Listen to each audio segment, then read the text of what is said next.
in that segment, but I want to start first by talking about FBI Director Christopher Wray and his testimony before Congress yesterday, in which he said that in the last year there's been over 100 domestic terrorist incidents. And out of all of those occurrences, the majority of those domestic terrorist incidents came from right-wing leaning organizations that basically are affiliated or directly tied to white supremacy. Here's the clip of him discussing that yesterday.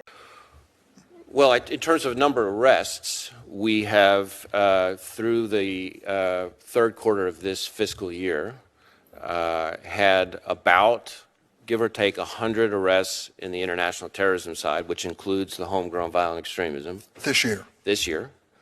But we've also had just about the same number, again, don't quote me to the exact digit, on the domestic terrorism side. And I will say that a majority of the domestic terrorism cases that we've investigated are motivated by some version of what you might call white supremacist violence, but it includes other things as well.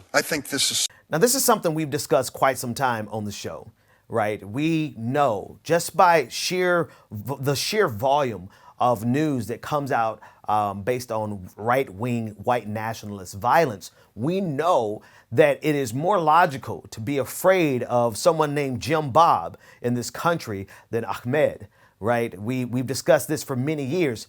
Yet that doesn't stop the media or conservatives from vilifying people who are of Arabic descent or people who worship Allah, or Islam.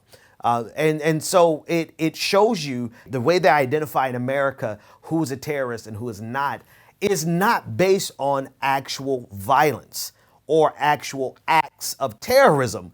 It is based on politics and race. Even last week, they were discussing identifying Antifa as a terrorist organization.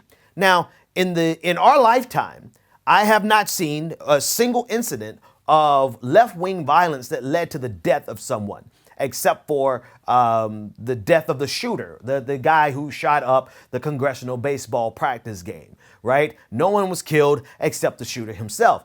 Yet and still, Republicans, conservatives in this country are trying to identify Antifa as a terrorist organization, when at best you're going to find Antifa out there rumbling in the street with some fisticuffs, right? But we see over and over again when there's a mass shooting, there's generally ties to right-wing militia organizations or right-wing white supremacist organizations.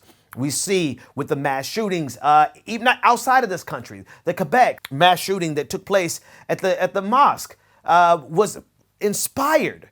The shooter was inspired by right-wing propaganda. He was a supporter of Donald Trump. And so we see these ties that white supremacists have to terrorism, or the direct connection, rather, between white supremacy and domestic terrorism is not taken seriously in this country, even with the way FBI Director Christopher Wray tried to soften the blow. He tried to prevaricate from the simple fact that the majority of terrorist violence that occurs in this country occurs at the hands of right-wing white nationalist organizations. That a majority of the domestic terrorism cases that we've investigated are motivated by some version of what you might call white supremacist violence, but it includes other things as well. If they ever took it seriously, that would mean that the entire government, the entire American infrastructure would have to shift away from targeting people of the Islamic faith or people of Middle Eastern descent, targeting them and targeting white men in this country. And because of that, obviously, this power structure, American power structure, is based on protecting the white male Christian power structure. So what do you do when the very power structure, the white male Christian power structure in this country, is literally what is the greatest domestic terrorist threat in this country? As I say it like that, it also brings something else to mind. It brings something else up in mind. There is a white male Christian power structure in this country, yet the leading cause of domestic terrorism comes from white, generally Christian men What would these people do if they were actually not in power? Right? We talk all the time, they talk all the time about left-wing violence, which really rarely exists. It barely exists, almost to the point where I shouldn't even mention it. But they always bring up left-wing violence when the left wing, we are fighting on behalf of marginalized communities, right? I think recently there was a member of Antifa who tried to burn down an ICE facility just recently, and he ended up being killed, fighting on behalf of marginalized people, right? But here we have the leading cause of terrorism in this country, domestic terrorism in this country, being committed by people who are in power. What kind of sense does that make? Like, you are literally the representation of all of America's power structure, and yet you have a complex, a victim complex. You have this white grievance complex that says that you need to commit an act of violence. It shows you the mindset of what we are up against. We're not just fighting. We're not fighting against rational people here. We're fighting against entrenched power who simultaneously manages to pretend as though they are oppressed, simultaneously being the oppressor.